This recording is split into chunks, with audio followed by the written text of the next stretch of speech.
Okay. So in the last lecture, we were discussing about living organism and the different habitat they live in. Within habitat, हमने देखा था about their adaptation, how they adapt to their habitat so that they can survive. वो अपने habitat में survive होने के लिए अपने अंदर adaptation लाते हैं. ये adaptation over 1,000 years आने में लगता है और इसी adaptation को हम evolution भी कहते हैं आगे. तो आउट ऑफ डिफरेंट हैबिटेट्स हमने देखे कि हमने ब्रॉडली हैबिटेट्स को इनटू 2 डिफरेंट कैटेगरी क्लासिफाई किया. एक था टेरेस्ट्रियल हैबिटेट, दूसरा था aquatic habitat. With in terrestrial habitat हम 3 हैबिटेट को डिटेल में डिस्कस करेंगे. ये जो 3 इकोसिस्टम है, इकोसिस्टम ये वर्ड भी हम हैबिटेट के जगह यूज कर सकते हैं. इकोसिस्टम में क्या होता है कि 2 कंपोनेंट होते हैं. ये भी हमने लास्ट लेक्चर में देखा था कि जो 2 कंपोनेंट होते हैं वो होता है abiotic components and biotic component. ये जो दोनों कंपोनेंट होते हैं ये आपस में इंटरैक्ट करेंगे and they will form an ecosystem. Her ecosystem एक यूनिक सिस्टम होता है. हमने डेजर्ट को डिटेल में डिस्कस किया था. हमें अभी माउंटेन रीजन और ग्रासलैंड ये दोनों टेरेस्ट्रियल हैबिटेट से डिस्कस करना है. तो डेजर्ट में हमने सबसे पहले देखा था कि डेजर्ट में कंडीशन क्या क्या होती है, कैसे सिचुएशन होते हैं और उस हिसाब से जो एनिमल्स वहां रहते हैं या फिर प्लांट्स वहां रहते हैं वो अपने आप को कैसे अडेप्ट करते हैं. तो हमने अडेप्टेशन इन कैमल देखा था. कैमल कैसे यूनिकली खुद को अडेप्ट करता है ताकि वो डेजर्ट में आराम से सर्वाइव कर सके. After that, we also saw points about plant in the desert region. Desert region में जो plant होते हैं उनके बारे में भी हमने देखा था कि उनकी लीव्स जो है वो कैसे रिड्यूस होके फाइन के फॉर्म में हो जाती है. इसका रीजन कि ट्रांसपिरेशन जो होता है, ट्रांसपिरेशन में वाटर जो है एक प्लांट के बॉडी से लूज हो जाता है और वेपर बन के इन्वायरमेंट में रिलीज हो जाता है. तो ये प्रिवेंट करने के लिए प्लांट क्या करता है, अपने लीव्स को स्पाइन में रिड्यूस कर देता है. ये करने से क्या होता है, जो प्लांट का लीफ होता है उसके सरफेस में बहुत सारे स्टोमेटा होते हैं. स्टोमेटा ऐसे टाइप के ओपनिंग होते हैं जिससे ट्रांसपिरेशन का प्रोसेस होता है. जब एक लीफ स्पाइन में कन्वर्ट हो जाएगा, नीडल लाइक लीफ बन जाएगा, तो क्या होगा, ये नंबर ऑफ स्टोमेटा जो है वो भी रिड्यूस हो जाएंगे. Number of stomata dramatically reduce हो जाएगा जब सभी लीफ स्पाइन में कन्वर्ट हो जाएंगे. तो ट्रांसपिरेशन बहुत कम हो जाएगा, नेग्लिजिबल हो जाएगा और water loss by transpiration will also be negligible. तो कैक्टस के केस में, एक डेजर्ट प्लांट है कैक्टस, इसके केस में फोटोसिंथेसिस क्या करता है, कौन सा पार्ट करता है, यूजुअली तो लीफ करते हैं फोटोसिंथेसिस. तो कैक्टस ऐसे खुद को मॉडिफाई किया है कि उसका जो स्टेम है वो स्वोलन हो गया है और स्टेम ग्रीन कलर का होता है. तो स्टेम में फोटोसिंथेसिस कंडक्ट होता है. अपार्ट फ्रॉम दिस, प्लांट्स में जो डेजर्ट प्लांट है उनमें एक थिक कोटिंग होती है, वैक्सी कोटिंग, जो कि वो वाटर रिटेंशन में हेल्प करता है. तो ये सभी डेजर्ट एडेप्टेशन हमने प्लांट के केस में देखे. Other animals apart from camel, जैसे रैट हो गए, स्नेक हो गए, डेजर्ट में एरेक्निड्स भी होते हैं, स्कॉर्पियन वगैरह होता है. इन सभी को हम देखेंगे कि ये नॉक्टर्नल बिहेवियर दिखाते हैं ताकि ये एक्सट्रीम हीट से एस्केप हो जाए. अपार्ट फ्रॉम नॉक्टर्नल बिहेवियर ये बरोइंग बिहेवियर भी दिखाएंगे. ये डेजर्ट में एक बरो क्रिएट करेंगे और टनल बना करके उसके अंदर रहेंगे. तो ये सभी डेजर्ट एडेप्टेशन थे in plant and in animals. Moving on, mountain region. Mountain region जो होता है वो उसका सी लेवल से एल्टीट्यूड बहुत हाई होता है. हमें पता है कि जैसे जैसे सी लेवल से ऊपर जाते हैं, एल्टीट्यूड हम अपना इंक्रीज करते हैं, तो ऑक्सीजन का कॉन्सेंट्रेशन जो होगा इन्वायरमेंट में वो डिक्रीज होता जाता है, प्रेशर डिक्रीज होती जाती है. तो ये जो 2 चीजें हैं इसके वजह से जो हाई एल्टीट्यूड हैबिटेट होते हैं ये इनहॉस्पिटेबल हो जाते हैं. Apart from this high altitude region, जो माउंटेन रीजन होते हैं वो काफी डेंजरस होते हैं, उधर रहना बहुत बड़ा रिस्क होता है. तो ये सब हो गया. Apart from this, mountain region में ऑक्सीजन की स्कैर्सिटी तो हमने देखी है. इसके अलावा वाटर बॉडी का फ्रीक्वेंसी जो है वो बहुत कम हो जाता है. You won't find water bodies as frequently as compared to other habitat. तो वाटर बॉडीज का अमाउंट रिड्यूस होने के वजह से स्कैर्सिटी ऑफ वाटर भी होती है वहां. अब water in form of precipitation हमें मिल सकता है, लाइक रेन कभी कभी हो जाता है, स्नोफॉल होता है बहुत ज्यादा, पर स्नोफॉल में जो वाटर है उसको हम कंज्यूम नहीं कर सकते, उसको हम ड्रिंक नहीं कर सकते। अपार्ट फ्रॉम दिस टेम्परेचर जो है वो भी बहुत लो होगा। सॉइल इज इनकंसिस्टेंट, सॉइल काफी इनकंसिस्टेंट होगी बिकॉज ऑफ रॉकी लैंड, और वेजिटेशन स्पार्स होगा simply because of inconsistent soil. Land most of the time barren होता है। तो ये सभी कंडीशन है माउंटेन रीजन में। इन सभी कंडीशन के अलावा होने के बावजूद भी वहां पे बहुत लार्ज वैरायटी ऑफ लाइफ हमें देखने मिलता है। बायोडिवर्सिटी जो होती है बहुत रिच होती है। तो जो एनिमल्स और प्लांट्स वहां है वो अपने अंदर कैसे अडेप्टेशन लाते हैं अभी हम वो देखेंगे। ओके सर, सो पहले हम लोग प्लांट्स के बारे में डिस्कस करेंगे। प्लांट अगर हम देखेंगे तो हमें कॉनिफरस फॉरेस्ट टाइप प्लांट नजर आएंगे। ट्रीज का शेप कोन शेप होगा। कोन शेप ट्रीज जो लेयर बनाएंगे उसके नीचे ये स्ट्रेटा में डिवाइडेड होता है। सबसे ऊपर टॉलेस्ट ट्रीज आएंगे जो कि क्रिसमस ट्री के जैसे दिखेंगे कोन शेप में। उनके ब्रांचेस जो होंगे वो डाउनवर्ड स्लोप होंगे। अपार्ट फ्रॉम दिस जो लीफ होगा उनका नीडल लाइक होगा, not like cactus but it is the surface area of leaf is reduced as compared to tropical forest वगैरह में जैसे लीव्स होते हैं उनसे कंपेयर किया तो ये स्लोपिंग ब्रांचेस और कोन शेप ऑफ ट्री जो है ये स्नो को प्रेसिपिटेशन जो होता है उसको आराम से वो नीचे चला जाए, स्लाइड हो जाए उनके ब्रांच से, इसीलिए ऐसा शेप है उनका। तो ये अडेप्टेशन है। ये जो एक स्ट्रेटा हो जाता है सबसे टॉप मोस्ट जिसमें कोन शेप टॉल ट्रीज आ जाते हैं, उसके बाद शॉर्ट शॉर्ट जो प्लांट्स होंगे उनको कुछ प्रॉब्लम नहीं होगा, वो अपना आराम से नीचे रहते हैं। तो ये प्लांट का ब्रॉड अडेप्टेशन हमने डिस्कस किया। इसके बाद एनिमल अडेप्टेशन है। ये जो टॉपिक है माउंटेन रेंज का जिसमें हम माउंटेन रेंज के अडेप्टेशन देखेंगे, इसमें ज्यादा पॉइंट्स नहीं है। तो एनिमल्स में हम क्या क्या अडेप्टेशन देखते हैं, तो सबसे पहले उनको लो टेम्परेचर से खुद को प्रोटेक्ट करना है, तो उनके पास थिक स्किन या फिर फर होता है खुद को प्रोटेक्ट करने के लिए। जो फर होता है वो हम देखते हैं यूजुअली सभी एनिमल्स में होता है, जैसे कैट फैमिली हो गई सभी के पास होता है, पर यहाँ पे जो एनिमल्स रहेंगे उनके पास एक्स्ट्रा थिक फर होगा। एग्जाम्पल है स्नो लेपर्ड का। स्नो लेपर्ड हिमालयन रेंजेस में मिलते हैं। इनके पास होता है बहुत ही थिक फर, और फर सिर्फ इनके बॉडी में नहीं होता, इनके फीट में भी होता है, ताकि उनके फीट को कोल्ड से प्रोटेक्शन मिले।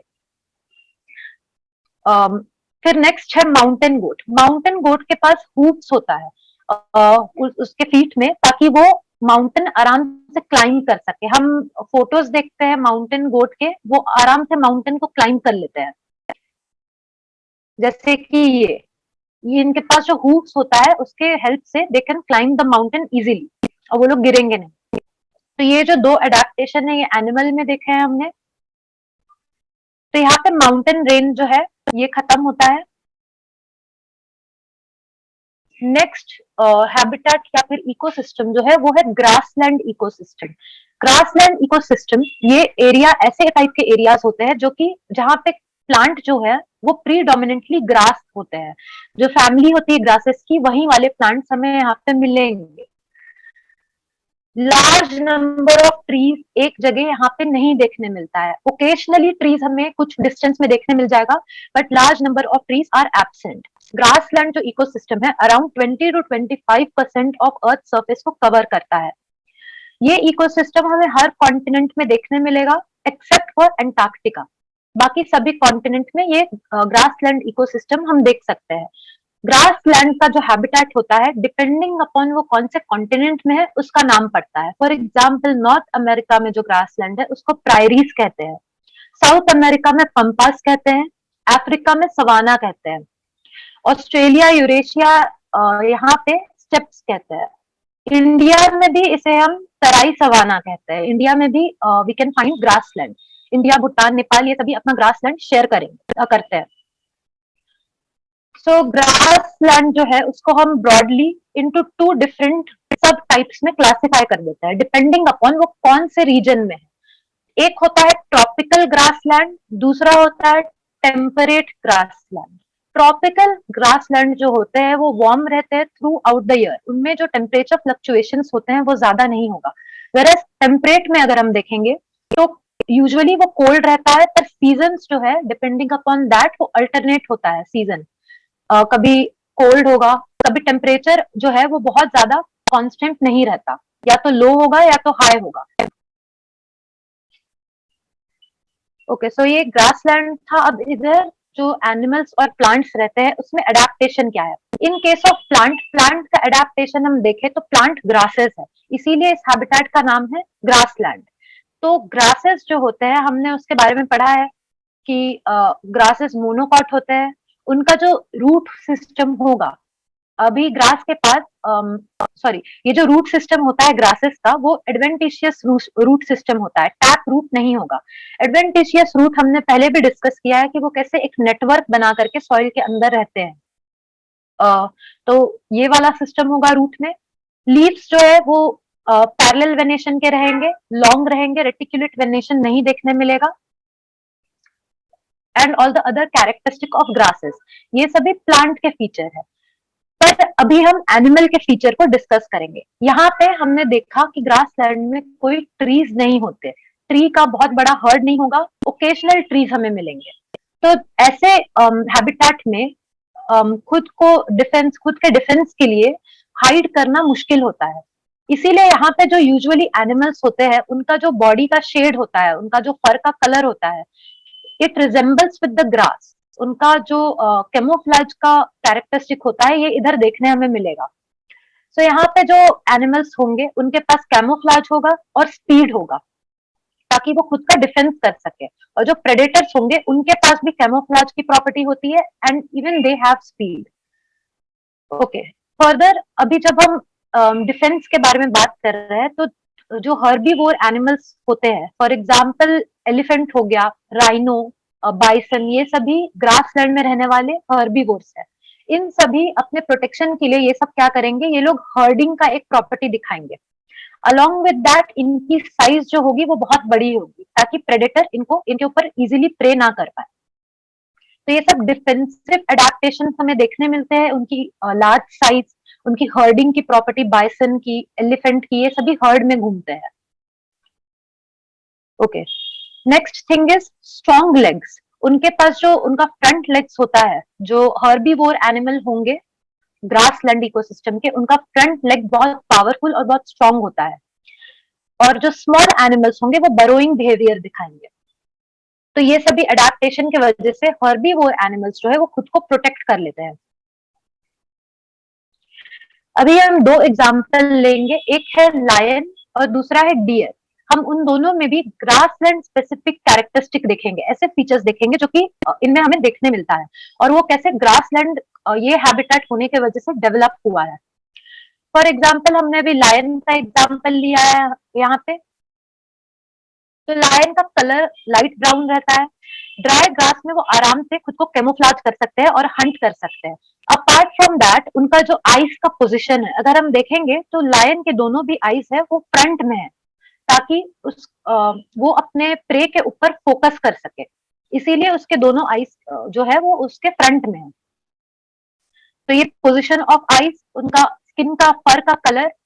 अपार्ट फ्रॉम दैट, उनका जो जॉ है, लायन का jaw is modified for tearing and shredding. अगर हम लायन का जॉ देखें तो वो बहुत स्ट्रांग होगा, उसके टीथ जो है काफी स्ट्रांगली एम्बेडेड होंगे सॉकेट में, और जो उनका कैनाइन है वो इलोंगेटेड होगा और लार्ज होगा, ताकि वो टेयर कर सके आराम से। इसके साथ साथ उनके पास क्लॉज होते हैं, जो कि वो अपने पॉ के अंदर डाल के रखते हैं, और जब उनके ऊपर डिपेंड करता है, जब वो हंट करेंगे तो वो क्लॉज को निकाल सकते हैं अपने पॉ से बाहर। ओके, सो ये सभी फीचर्स हम लायन में देखते हैं। ये हम देखेंगे तो ये हंटिंग के लिए मॉडिफाई किया गया है। इस तरह से ये सभी फीचर लायन को हेल्प करेंगे, ताकि वो इजीली ग्रासलैंड में हंट कर सके। तो ये फीचर्स लायन का था, जो कि प्रेइंग फीचर्स था। अभी हम देखेंगे डियर के फीचर्स। डियर जो है वो लायन डियर को कंज्यूम करता है। डियर के पास ऐसे फीचर्स होने चाहिए ताकि वो लायन से बच सके। तो डियर के पास थोड़ा बहुत कैमोफ्लेज का फीचर है, वो भी ब्राउन कलर का है। अपार्ट फ्रॉम दैट, डियर के जो टीथ है वो उसके कैनाइन इलोंगेटेड नहीं होंगे, सभी टीथ का साइज एक जैसा होगा।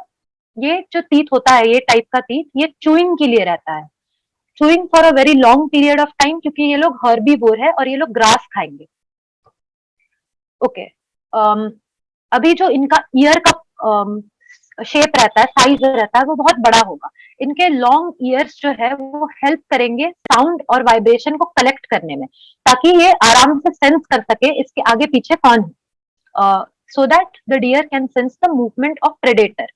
आइज का पोजीशन देखे तो लायन के केस में आइज फ्रंट में था, लेकिन डियर के केस में आइज जो होगा वो ऑन द ईदर साइड होगा। तो जब ये आइज दो अलग अलग साइड में हो तो क्या इससे बेनिफिट हो सकता है? जो डियर है वो हर एंगल में देख सकता है, लेफ्ट राइट दोनों भी साइड, ताकि अगर कुछ डेंजर हो तो वो उसको सेंस कर सके। डियर को किसी प्रे पे फोकस नहीं करना है, इसीलिए उसके दोनों आइज फ्रंट में नहीं है। ओके, और डियर के पास है स्पीड। डियर्स जो होते हैं वो बहुत जल्दी भागते हैं ताकि वो प्रेडेटर से दूर जा सके। तो ये दोनों फीचर है contrasting in lion and deer, जबकि दोनों एक ही हैबिटेट में है। तो ये अडेप्टेशन थे इन ग्रासलैंड एनिमल्स। तो यहाँ तक सभी को समझ में आ गया एवरीवन? ओके, तो यहाँ पे हमारा टेरेस्ट्रियल हैबिटेट जो होता है वो खत्म होता है। अभी हम स्टार्ट करेंगे एक्वेटिक हैबिटेट। एक्वेटिक हैबिटेट में हम एक्वेटिक हैबिटेट में दो डिफरेंट हैबिटेट पढ़ने वाले हैं। एक है ocean, that is marine habitat, और उसके बाद है फ्रेश वाटर हैबिटेट, जिसमें पॉन्ड या फिर लेक आ जाएगा, पॉन्ड एंड लेक। तो फर्स्ट हैबिटेट जो है मरीन हैबिटेट या फिर ओशन हैबिटेट। ओशंस के बारे में बात करें तो ओशन में बहुत wide variety of living organisms रहते हैं। इनमें इन सभी का एडेप्टेशन एक साथ पढ़ना पॉसिबल नहीं होगा, तो यहाँ पे कुछ सिलेक्टेड एनिमल्स है जिनमें जो जो एडेप्टेशन हम देखते हैं वो यहाँ पे मेंशन किया है मैंने। तो अगर हम देखें किसी भी एक्वेटिक हैबिटेट में कोई फिश अगर रहता है, हम उसकी बॉडी का शेप देखेंगे तो वो स्ट्रीम लाइंड होगा। लेकिन मरीन इन्वायरमेंट में सभी लिविंग ऑर्गेनिज्म का बॉडी स्ट्रीम लाइंड नहीं है। फॉर एग्जाम्पल जेली फिश हो गया, स्टार फिश हो गया, इनका बॉडी स्ट्रीम लाइन नहीं है। ओके फाइन, तो ये जो स्ट्रीम लाइन प्रॉपर्टी थी ये फिशेस के लिए कॉमन है। सभी फिशेस जो होंगे उनमें बॉडी स्ट्रीम लाइन होगी। ठीक है, अभी हम फर्स्ट एग्जाम्पल शार्क का देखेंगे। शार्क जो है हमें पता है मरीन हैबिटेट में मिलता है। उसके पास फिन होगा, गिल्स होगा, गिल्स फॉर रेस्पिरेशन, क्योंकि शार्क्स में लंग्स नहीं होता। तो ये सभी उसके कॉमन कैरेक्टरिस्टिक है। Apart from these characteristic like presence of gills, presence of fin, presence of multiple teeth, ये सब के अलावा शार्क के पास एक बहुत अच्छा अडेप्टेशन है जिसको हम कहते हैं एम्प्यूला ऑफ लोरेंजिनी। एम्प्यूला ऑफ लोरेंजिनी एक स्पेशल टाइप का फीचर है जो कि हमें सिर्फ शार्क्स में देखने मिलेगा। ये क्या होता है एम्प्यूला ऑफ लोरेंजिनी? तो एम्प्यूला ऑफ लोरेंजिनी, शार्क के नोज के पास बहुत सारे छोटे छोटे स्मॉल होल्स होते हैं जिनको कहते हैं एम्प्यूला ऑफ लोरेंजिनी। इन होल्स का फंक्शन क्या है? तो ये होल्स जो है ये एक्चुअली पोर्स है जिसके अंदर सेंसरी ऑर्गन है। ये जो सेंसरी ऑर्गन है, इस ऑर्गन में बहुत सारे सेंसरी रिसेप्टर होंगे जो कि किस चीज को सेंस करेंगे? तो ये सेंस करेंगे इलेक्ट्रिक फील्ड को, इलेक्ट्रिकल एक्टिविटी को। इलेक्ट्रिकल एक्टिविटी कहाँ का? तो किसी भी लिविंग ऑर्गेनिज्म का जो कि सराउंडिंग में है। शार्क के सराउंडिंग में जो भी लिविंग ऑर्गेनिज्म होगा वो उसकी बॉडी का इलेक्ट्रिकल फील्ड्स जो उससे रिलीज होगा, रेडिएट होगा, वो उसको सेंस कर लेगा। किसके हेल्प से? तो एम्प्यूला ऑफ लोरेंजिनी के वजह से। यही रीजन है कि अगर कोई पानी में स्टिल स्विम कर रहा हो, कुछ और नहीं कर रहा हो, तो भी शार्क उसको सेंस कर लेता है कि वो कहाँ है। तो ये एक फीचर है, एडेप्टेशन है जो कि हमें शार्क में देखने मिलता है। Okay, next jellyfish. जेलीफिश जो होते हैं ये most of the time water में अगर हम इन्हें देखेंगे तो ये हमें क्लियरली दिखते नहीं है। इनकी बॉडी जो होती है वो ट्रांसपेरेंट टाइप की होती है, और वाटर में जब हम ट्रांसपेरेंट चीजों को देखने की कोशिश करते हैं हमें बस एक आउटलाइन दिखेगा, पूरा का पूरा जेलीफिश नहीं नजर आता। अपार्ट फ्रॉम इसका ट्रांसपेरेंसी, इसके जेलीफिश के पास हमने देखा है कि पॉइजन टेंटैकल्स होते हैं, पॉइजनस स्ट्रिंग होता है। ये हमने ये वाला पॉइंट निडेरिया में भी डिस्कस किया था। जेलीफिश निडेरिया फाइलम में आता है। तो ये जो पॉइजनस स्टिंग्स है वो डिफेंसिव है, जेलीफिश अपने डिफेंस के लिए उसको रखता है। और जब सपोज जेलीफिश को सफिशिएंट अमाउंट ऑफ फूड नहीं मिल पा रहा है तो जेलीफिश के पास एक और फीचर होता है जिसमें वो खुद को श्रिंक कर लेता है ताकि उसकी एनर्जी रिक्वायरमेंट जो है वो रिड्यूस हो जाए। तो ये सभी जेलीफिश के कैरेक्टरिस्टिक्स है। नेक्स्ट है सी स्टार। सी स्टार या फिर स्टार फिश। स्टार फिश जो होता है वो बॉटम ऑफ द ओशन में मिलेगा, यूजुअली किसी सबस्ट्रेट से चिपका हुआ रहता है पर वो मूवमेंट दिखा सकता है। स्टार फिश के पास बहुत सारे मेथड नहीं है खुद को प्रोटेक्ट करने के लिए, इसीलिए स्टार फिश के पास एक रिमार्केबल प्रॉपर्टी है जिसको हम रीजनरेशन कहते हैं, जो कि हमने पहले भी डिस्कस किया है। अगर स्टार फिश के जो एक आर्म है, सपोज कोई आर्म उसका कट गया किसी भी वजह से, तो वो उसको वापस से ग्रो कर लेता है। स्टार फिश को पता होता है कि उसके पास कितने आर्म्स होने चाहिए, इन केस अगर कोई मिसिंग होता है तो उसको वो रीजनरेट कर सकता है। तो प्रॉपर्टी ऑफ रीजनरेशन एक स्टार फिश के पास फीचर है। Okay, so the last one is dolphin and whale. Dolphin और व्हेल ये सिटेशियन से बिलोंग करते हैं, इनका पूरा कैटेगरी को हम सिटेशियन कहते हैं। ये जो सिटेशिया कहते हैं, ये जो दोनों हैं ये फिशेज नहीं है, इनको हम क्लासिफाई करते हैं मैमल में। मैमल में क्लासिफाई करते हैं तो मैमल के पास गिल्स नहीं होता, तो गिल्स के एब्सेंस में डॉल्फिन और व्हेल के पास लंग्स होता है फॉर रेस्पिरेशन। लंग्स के लिए लंग्स जो होते हैं वो अंडर वाटर फंक्शन नहीं कर पाते, इसीलिए डॉल्फिन और व्हेल को फ्रीक्वेंटली सरफेस में आना पड़ता है, वाटर सरफेस में, ताकि वो एयर से ऑक्सीजन ले सके। तो वो लोग ब्रीदिंग कहाँ से करते हैं, तो उनके पास एक ब्लो होल होता है जो कि उनके टॉप में होता है, डॉर्सली प्लेस्ड रहता है। ये जो ब्लो होल होता है on the top of their head, ये जब सरफेस में आते हैं तो ब्लो होल से वो लोग इनहेल कर लेते हैं। Okay, apart from this dolphin और व्हेल ये लोग दोनों, इनके पास इनको रेगुलरली ब्रीदिंग करने की जरूरत नहीं है। ये लोग फॉर अ लॉन्ग टाइम पानी के अंदर रह सकते हैं, but they have to come on the surface to breathe. Frequently उन्हें आना पड़ता है। तो ये सभी मरीन हैबिटेट, मरीन एनिमल्स के फीचर्स थे, एडेप्टेशंस थे। अभी हम देखेंगे फ्रेश वाटर या फिर पॉन्ड और लेक, इन हैबिटेट्स में जो एनिमल्स और प्लांट्स रहते हैं उनके फीचर्स। ओके, सो टेरेस्ट्रियल प्लांट्स के बारे में हम बात करें तो उनके पास रूट सिस्टम जो होता है वो बहुत बड़ा रोल प्ले करता है। सॉइल से रूट सिस्टम एब्जॉर्ब करता है न्यूट्रिएंट, वाटर, ये सभी चीजें रूट का फंक्शन होता है, absorption of nutrient, absorption of water, anchoring. लेकिन in case of aquatic plant, roots जो होते हैं उनका साइज रिड्यूस कर दिया जाता है, और रूट्स का फंक्शन जो होगा वो सिर्फ एक होगा, to provide anchor to plant, plant को एक जगह होल्ड करके रखने का फंक्शन होगा। स्टेम के बारे में बात करें तो स्टेम हॉलो होता है और वेट में लाइट होता है। Because of this certain plants जो होते हैं उनका स्टेम वाटर में फ्लोट करने लगता है। ओके, फॉर एग्जाम्पल यहाँ पे लोटस का एग्जाम्पल आ जाएगा। उसका जो लीफ होता है वो रोटुंड होता है, राउंड होगा और वो फ्लोट होता है। So for leaf to float in water, उनके अंदर एक स्पेशल टाइप के टिश्यू प्रेजेंट होते हैं जिनको हम कहते हैं अरेनकाइमा। अरेनकाइमा के बारे में हम प्लांट टिश्यूज में और डिटेल में डिस्कस करेंगे।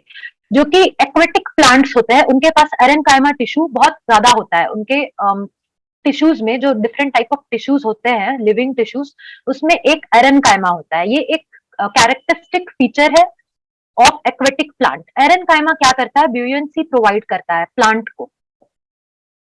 ओके, कोई कोई प्लांट होते हैं जो कि पार्शियली सबमर्ज्ड होते हैं वाटर में, फॉर एग्जांपल लोटस, और कोई कोई होता है जो कि फुल्ली सबमर्ज्ड होते हैं वाटर के अंदर, जैसे hydrilla. Okay, some of these plants they have ribbon like leaves, और लीव्स जो होते हैं और स्टेम जो होते हैं, ये जो दोनों भी पार्ट है ये फ्लेक्सिबल होते हैं, आराम से बेंड हो जाते हैं। ओके, तो ये फीचर्स थे प्लांट के जो कि एक्वेटिक हैबिटेट के लिए इवॉल्व हुए हैं, अडेप्ट हुए हैं। नेक्स्ट एक एग्जांपल हम देखेंगे एक्वेटिक हैबिटेट या फिर एम्फीबियस हैबिटेट दिखाने वाला, सॉरी एम्फीबियस बिहेवियर दिखाने वाला एनिमल, जो कि है फ्रॉग। फ्रॉग और टोड्स जो होते हैं, फ्रॉग स्पेसिफिकली, वो पॉन्ड जो होता है वो उनके लाइफ में एक बहुत इंपॉर्टेंट रोल प्ले करता है। उनका आधा लाइफ जो है वो पॉन्ड में जाता है और यूजुअली वो पॉन्ड के नियर रहते हैं या फिर किसी भी water body, fresh water body के आजू बाजू ही रहते हैं। ओके, तो फ्रॉग्स के केस में क्या होता है, उनको लीप करना होता है, तो उनके पास हाइंड लेग जो उनका होता है, पीछे का पेयर ऑफ लेग, वो इस तरह से इवॉल्व किया जाता है कि वो लीप कर सके। और उनका जो फीट होता है, अगर हम उनका फीट देखेंगे तो वो उनके फीट के जो डिजिट्स होते हैं वो एक दूसरे से ज्वाइंट होते हैं। इस टाइप के फीट को हम वेब्ड फीट कहते हैं। ओके, फ्रॉग के अलावा डक के अंदर हम देखें फीचर्स क्या क्या एडेप्टेशन देखने मिलता है, तो डक का जो फेदर होता है इट इज वाटरप्रूफ। उसके पास जो फीट होती है they are webbed. Webbed feet के वजह से वो इजीली स्विम कर सकता है और फॉरवर्ड मोशन दिखा सकता है on the surface of water. Fishes के बारे में बात करें तो फिशेस के पास जो बॉडी होती है वो स्ट्रीमलाइंड होती है। स्ट्रीमलाइंड बॉडी की वजह से स्विमिंग जो होता है, अंडर वाटर स्विमिंग, वो इजीली वो लोग कर सकते हैं। Along with this they have paired and unpaired fin, जिसके वजह से वो डायरेक्शन और बैलेंस दोनों मेंटेन कर सकते हैं। इसके साथ साथ उनके पास गिल्स का प्रेजेंस होता है। Fishes do not have lungs with the exception of one fish जो कि होता है लंग फिश। लंग फिश एक स्पेशल टाइप का फिश होता है जिसमें लंग्स होता है as a respiratory organ. Lung fish is also a connecting link between pisces and other animals जिनके पास लंग्स होता है। तो ये फिशेस के बारे में था। फ्रॉग का एक और पॉइंट है, फ्रॉग के पास एक आईलिड होती है जिससे वो अपने आईज को कवर कर सकता है। वो अपने आईज को आईलिड से कवर करेगा तो उसके आईज को प्रोटेक्शन मिलेगा और वो अंडर वाटर देख भी सकता है। तो ये सभी फीचर्स थे एनिमल्स के जो कि अडेप्टेड है to live in fresh water. तो यहाँ पे हमने ये अडेप्टेशन वाला टॉपिक कंप्लीट कर लिया। तो सभी को क्लियर है ये वाला टॉपिक?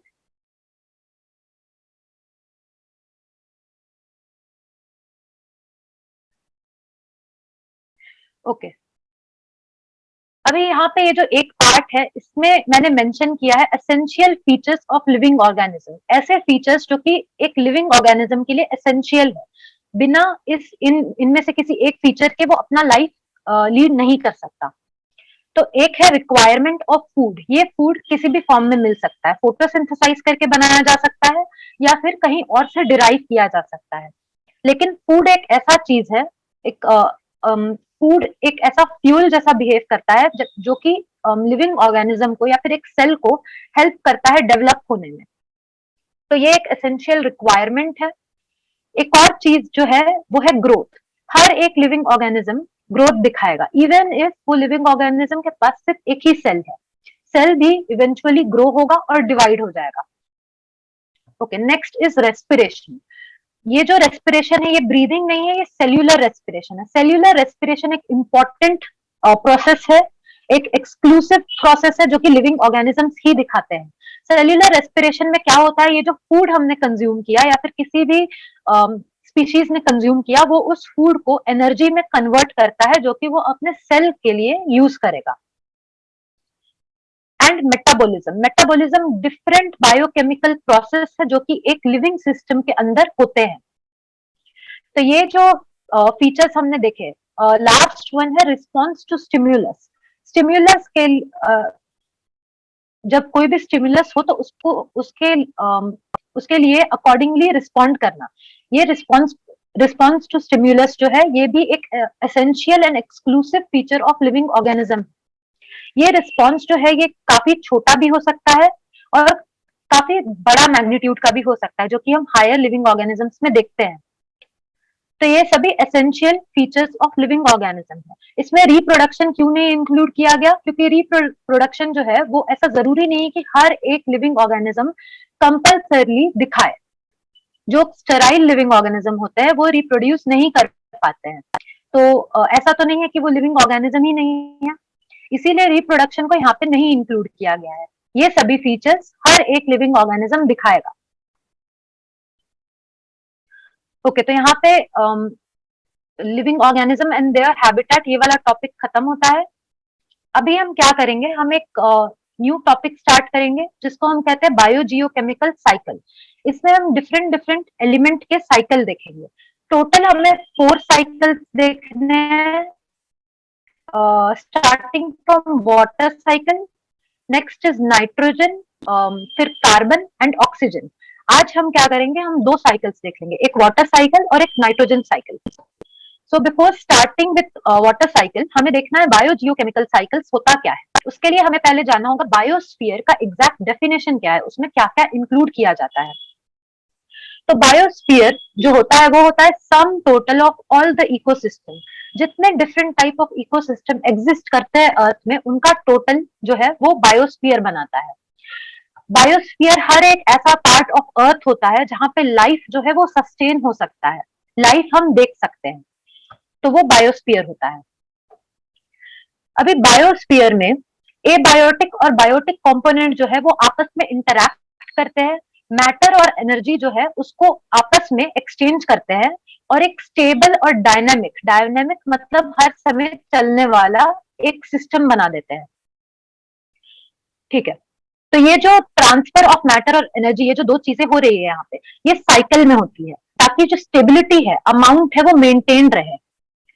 तो ये जो साइकिल होगा जिसमें abiotic and biotic component energy और मैटर एक्सचेंज करेंगे, इस साइकिल को हम कहते हैं बायोजियोकेमिकल साइकिल। ओके, इसमें सबसे पहले हम देखेंगे वाटर साइकिल। वाटर साइकिल एक बहुत सिंपल इजी साइकिल है। हमें बहुत ज्यादा ग्रेव डिटेल में वाटर साइकिल नहीं पढ़ना है, हम बस देखेंगे कि ये साइकिल ऑपरेट कैसे होता है। तो वाटर हम सभी को पता है कि एक एसेंशियल है अर्थ में, जिसके वजह से लाइफ सस्टेन होता है। वाटर 3 डिफरेंट फेज में एग्जिस्ट करता है, सॉलिड, लिक्विड एंड गैस, जो कि अर्थ के डिफरेंट डिफरेंट क्लाइमेट सिस्टम को एक साथ टाई करके रखता है। ओके, तो वाटर साइकिल जो है, अगर मैं उसको शॉर्ट में कहूँ तो ये एक सर्कुलर साइकिल है, ऐसा साइकिल है जो कि रिपीट होता है। इस साइकिल में हम देखते हैं इवेपोरेशन, कंडेंसेशन और प्रेसिपिटेशन। इवेपोरेशन जो वाटर वेपर बन के इवेपोरेट होता है, कंडेंसेशन यही जो वेपर है, गैसियस फॉर्म ऑफ वाटर है, वो कंडेंस होकर लिक्विड बन जाता है। प्रेसिपिटेशन फाइनली ये प्रेसिपिटेट होता है। तो ये circular cycle of evaporation, condensation and precipitation water cycle form करता है। पर ये जो साइकिल है, वाटर साइकिल है, अगर हम उसको डीप डिटेल में पढ़ें तो ये इतना सिंपल नहीं है। ये एक बहुत ही कॉम्प्लेक्स पाथवे फॉलो करता है और अर्थ के इकोसिस्टम को बहुत हाई लेवल पे इन्फ्लुएंस करता है। ओके, वाटर साइकिल को हम हाइड्रोलॉजिक साइकिल या फिर हाइड्रोलॉजिकल साइकिल भी कहते हैं। So we will start with water cycle. Water cycle को मैंने 3 स्टेज में डिवाइड किया है। पहला स्टेज हम वहां से स्टार्ट करेंगे जहां से इवेपोरेशन वगैरह सब होता है। वाटर जो है, लिक्विड वाटर, वो गैसियस फॉर्म में कैसे कन्वर्ट होता है और ऊपर जाके क्लाउड फॉर्म करता है। हम ये वाला, इसको हम स्टेज 1 में डाल देंगे। स्टेज 1 में 3 डिफरेंट प्रोसेस हम देखते हैं। एक होता है इवेपोरेशन। इवेपोरेशन सन का रेडिएशन के वजह से, जो सन का हीट होता है उसके वजह से, जितने भी वाटर बॉडीज है, फ्रेश वाटर हो या फिर मरीन हो, उसमें से वाटर का जो टेम्परेचर है वो इंक्रीज होने लगता है और इवेंचुअली एक पॉइंट आ जाता है जिसमें वाटर जो है H2O वो अपना लिक्विड फेज छोड़ करके गैसियस फेज में आ जाता है और इवेपोरेट हो जाता है वेपर बन के। तो ये तो सबसे पहला वाला इवेपोरेशन हो गया, सन के हीट से वाटर बॉडीज का वेपर में कन्वर्ट होना। इसके अलावा और 2 different major types of contribution है जो कि वेपर फॉर्म में, जो कि लिक्विड से गैसियस फॉर्म में कन्वर्ट होता है। एक है ट्रांसपिरेशन। ट्रांसपिरेशन का प्रोसेस अभी हमने डिस्कस किया। ट्रांसपिरेशन एक ऐसा प्रोसेस होता है जिसमें प्लांट के बॉडी में जो एक्स्ट्रा वाटर है, प्लांट उसको एज अ वेपर रिलीज कर देता है from the stomata present on their leaf. तो ट्रांसपिरेशन भी एक कंट्रीब्यूट कर रहा है वाटर वेपर के अमाउंट में, इसीलिए यहाँ पे मैंने ट्रांसपिरेशन भी मेंशन किया है। Third one is sublimation. Sublimation जो है, ये एक ऐसा प्रोसेस होता है जिसमें सॉलिड फॉर्म ऑफ वाटर, मतलब आइस जो है, वो डायरेक्टली कन्वर्ट हो जाता है into gaseous form of water. Sublimation कहाँ होगा? तो सब्लिमेशन बहुत ऐसे एरिया में होगा जहां पे टेम्परेचर बहुत ही ज्यादा लो है। बिलो 0 डिग्री है, सब जीरो टेम्परेचर जहाँ पे हमें देखने मिलता है, फ्रिजिड जोन जिनको हम कहते हैं। यूजुअली माउंटेन के पीक्स में देखने मिलेगा हमें सब्लिमेशन। वहां पे क्या होता है, इतना लो टेम्परेचर होता है कि वाटर जो है, इंस्टेड ऑफ सॉलिड वाटर जो है, आइस जो है, instead of converting into liquid water first, वो हाई सॉरी लो टेम्परेचर के वजह से वो डायरेक्टली गैसियस फेज में कन्वर्ट हो जाता है। तो ये 3 मेजर प्रोसेस है जो कि कंट्रीब्यूट कर रहा है वेपर के कंटेंट में। अब ये जो वेपर है ये ऊपर जाकर के एटमोस्फियर में सेटल हो जाएगा, और नेक्स्ट जो स्टेप होगा, हम स्टेज 2 में आ जाएंगे जिसको हम कहते हैं कंडेंसेशन। यहाँ पे कंडेंसेशन होगा। कंडेंसेशन हमने पहले डिस्टिलेशन वाला जो केमिस्ट्री में हमने प्रोसेस डिस्कस किया था उसमें देखा था कि कैसे कंडेंसर होता है जिसमें हम वेपर सॉरी जो गैसियस स्टेट है वो जाता है और कन्वर्ट हो जाता है वापस लिक्विड फॉर्म में।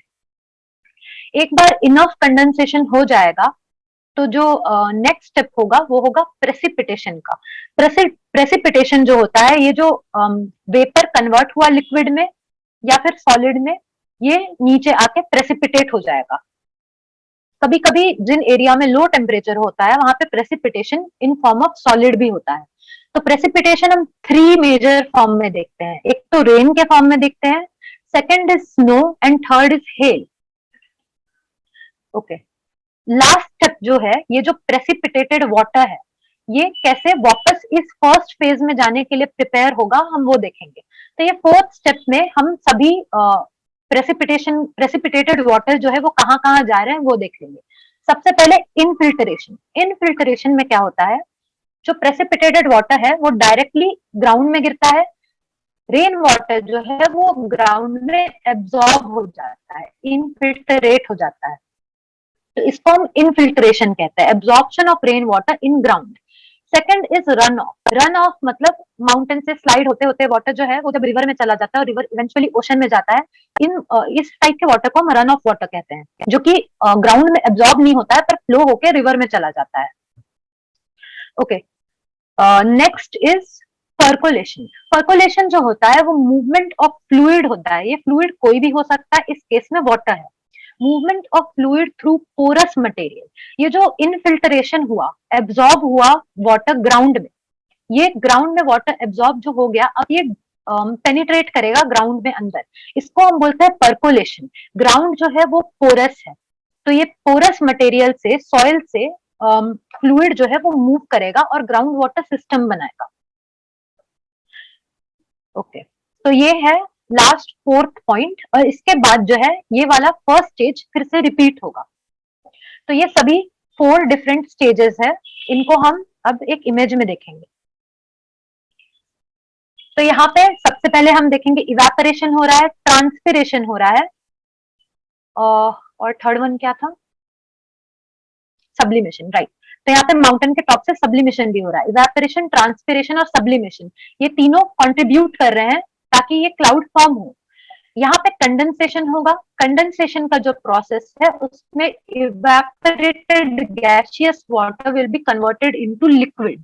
मॉइस्चर का कंटेंट धीरे धीरे बढ़ता जाएगा क्लाउड में, एंड फाइनली हम एक पॉइंट में आ जाएंगे जहां पे प्रेसिपिटेशन होगा। प्रेसिपिटेशन के बाद हम देखेंगे इनफिल्ट्रेशन, जहां पे वाटर जो है वो ग्राउंड में इनफिल्ट्रेट होगा। नेक्स्ट हम देखेंगे रन ऑफ, जो यहाँ पे हम देख रहे हैं रिवर जाके मिल रहा है ओशन से। प्लांट अपटेक, जो ग्राउंड वाटर रूट्स एब्जॉर्ब करेगा वो, और फिर वो ट्रांसपिरेशन से वापस बाहर आ जाएगा। तो ये, और लास्ट में पर्कोलेशन जो कि एक ग्राउंड वाटर सिस्टम बनाएगा। तो ये पूरा का पूरा प्लांट साइकिल है। तो सभी को water cycle, sorry water cycle है, सभी को वाटर साइकिल क्लियर हो गया।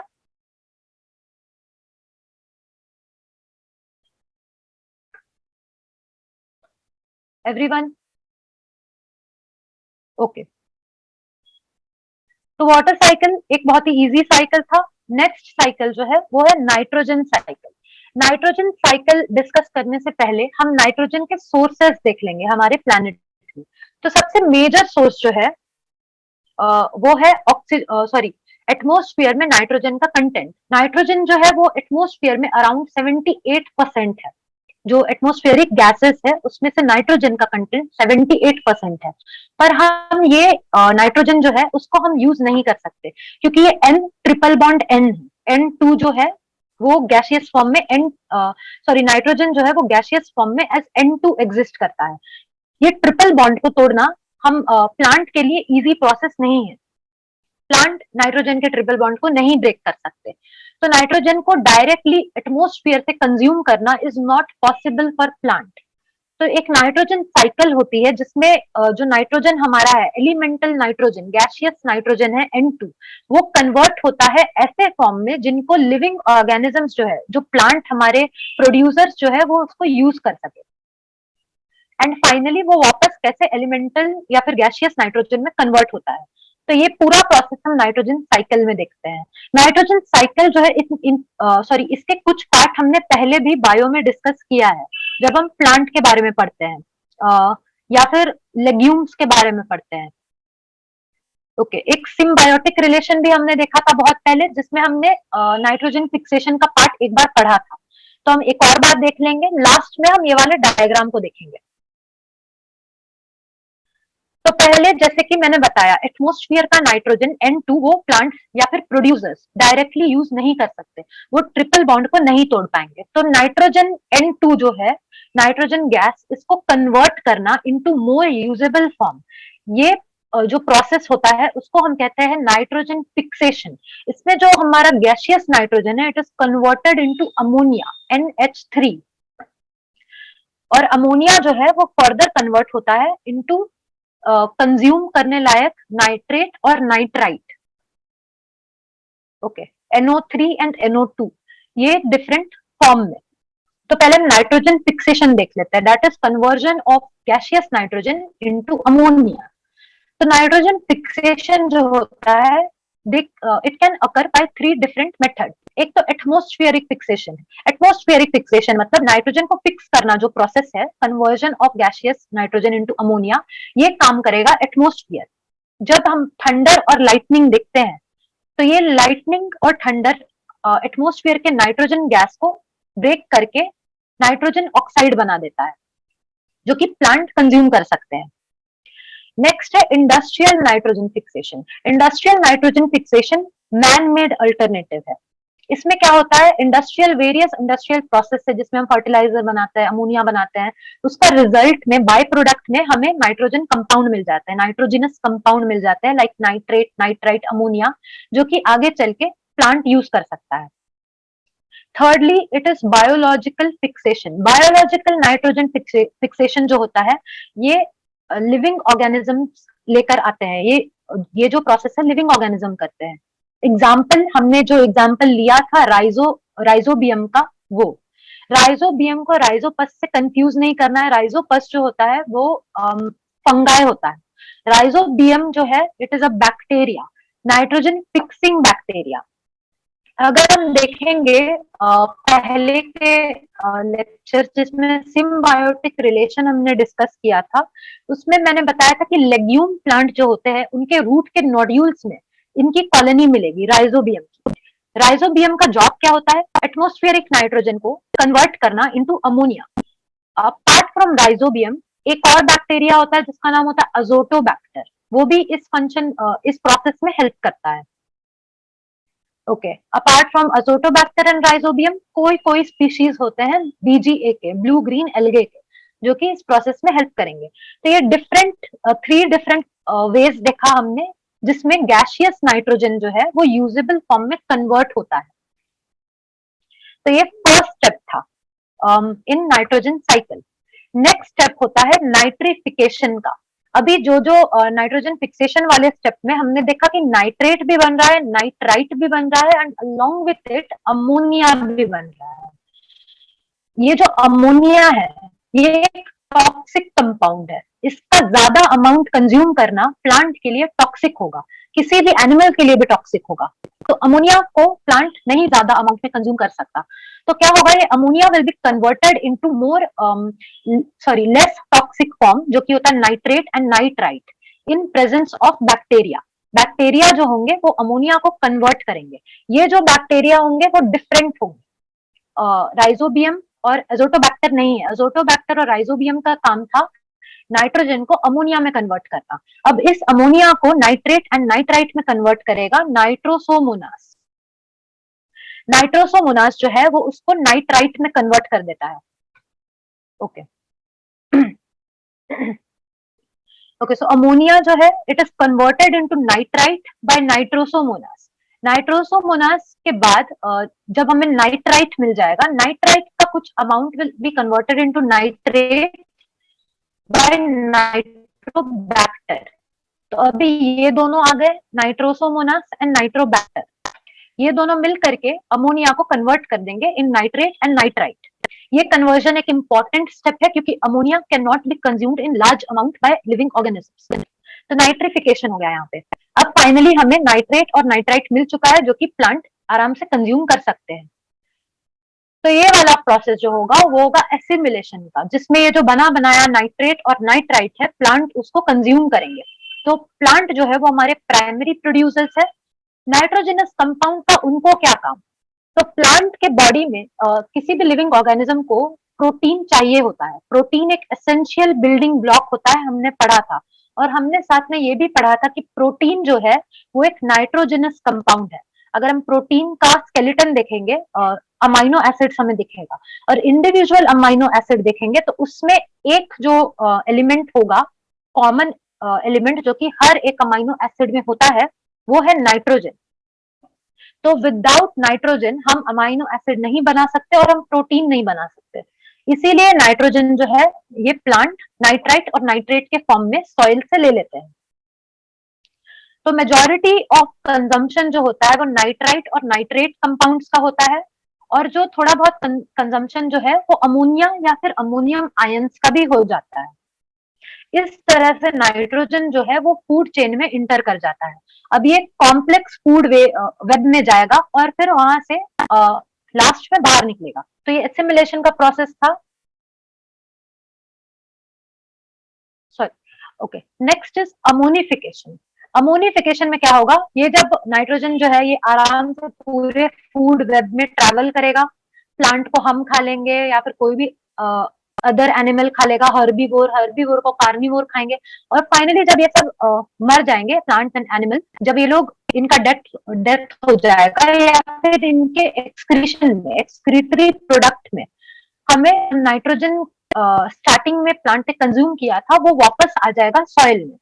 तो ये जो नाइट्रोजन होगा जो कि एनिमल एक्सक्रीटा या फिर dead and decaying plant and animal इससे निकला है, ये वाला नाइट्रोजन ऑर्गेनिक नाइट्रोजन होगा। ये एसोसिएटेड होगा विथ ऑर्गेनिक कंपाउंड। इस ऑर्गेनिक नाइट्रोजन को हमें वापस कन्वर्ट करना है इनटू एलिमेंटल गैसियस नाइट्रोजन ताकि साइकिल कंप्लीट हो सके। तो अभी इस ऑर्गेनिक नाइट्रोजन को कन्वर्ट करने का काम करेगा डीकम्पोजर। डीकम्पोजर्स जो होंगे वो अमाइनो एसिड्स जो है उनको ब्रेक करेंगे and they will convert it back into ammonium. Okay, तो ये जो प्रोसेस ऑफ डीकम्पोजिशन था जिसमें organic nitrogen is converted into ammonium, इसको हम कहते हैं अमोनिफिकेशन, जिसमें हमें प्रोडक्ट में अमोनिया मिल रहा है। Okay, last is denitrification. Denitrification में अब ये जो अमोनिया है, इस अमोनिया को वापस कन्वर्ट किया जाता है, इनटू नाइट्रेट एंड नाइट्राइट, जो कि फर्दर कन्वर्ट किया जाता है into nitrogen, gaseous nitrogen N2। ये जो गैसियस नाइट्रोजन बनाया जा रहा है ये प्रोसेस एक एनएरोबिक प्रोसेस है, ऐसा प्रोसेस जो कि in absence of oxygen conduct किया जाता है। तो इस प्रोसेस को करने के लिए डेंट्रीफाइंग बैक्टीरिया होता है, एक पूरी क्लास होती है बैक्टीरिया की जिनको हम डेंट्रीफाइंग बैक्टीरिया कहते हैं। डेंट्रीफाइंग बैक्टीरिया एनएरोबिक बैक्टीरिया होंगे, ऐसे बैक्टीरिया जो कि ऑक्सीजन लेस इन्वायरमेंट में थ्राइव करेंगे। एग्जाम्पल है क्लोस्ट्रीडियम और स्यूडोमोनास। क्लोस्ट्रीडियम के ही फैमिली का एक बैक्टीरिया है जो कि टिटनेस कॉज करता है, और स्यूडोमोनास। ओके, तो ये जो दोनों बैक्टीरिया है ये नाइट्रेट, अमोनिया, नाइट्राइट इन तीनों को लेकर के एटमोस्फियरिक N2 गैस में नाइट्रोजन को कन्वर्ट कर देंगे जो कि रिलीज हो जाएगा। ये जो नाइट्रोजन गैस है ये ऐसा बाय प्रोडक्ट ये लोग बनाते हैं। तो ये फाइनल प्रोसेस था डेंट्रिफिकेशन। इफ यू कैन सी, ये जो नाइट्रोजन लिया गया था एटमोस्फियर से वो फाइनली एटमोस्फियर को रिटर्न कर दिया गया है। तो यहाँ पे ये साइकिल जो है वो कंप्लीट हो जाता है। तो ये साइकिल का डायग्राम है। Atmospheric nitrogen by different process fix हो जाते हैं एटमॉस्फेरिक फिक्सेशन हो सकता है, बायोलॉजिकल या फिर इंडस्ट्रियल फिक्सेशन से ये फिक्स हो जाएंगे। उसके बाद फिर इनका नाइट्रिफिकेशन होगा और फाइनली ये नाइट्राइट और नाइट्रेट में कन्वर्ट हो जाएंगे, जो कि प्लांट यूज कर सकते हैं। फर्दर प्लांट को कंज्यूम करेंगे एनिमल, और एनिमल के डेथ के बाद अमोनिया जो है, सॉरी, ऑर्गेनिक नाइट्रोजन जो है वो सॉइल में आ जाएगा। ऑर्गेनिक नाइट्रोजन जो है उसका अमोनिफिकेशन होगा और अमोनिया मिलेगा। अमोनिया जो है it will be converted into nitrite and nitrate by the process of denitrification, जो कि फिर से एटमॉस्फेयर में मिल जाएगा। या फिर एक डायरेक्ट प्रोसेस दिखाया है नाइट्रिफिकेशन का, जो कि इंडस्ट्रियल और एटमॉस्फेरिक फिक्सेशन का है। तो नाइट्रोजन साइकिल सभी को समझ में आ गया एवरीवन?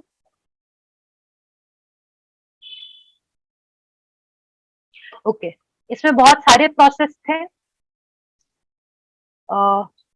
ओके, सो यहाँ का आज का टॉपिक खत्म होता है। नेक्स्ट टाइम जब मैं लेक्चर लूंगी तो उसमें हम लोग कार्बन साइकिल और ऑक्सीजन साइकिल देखेंगे। ओके, तो किसी को कुछ पूछना है या फिर कुछ ऐड करना है?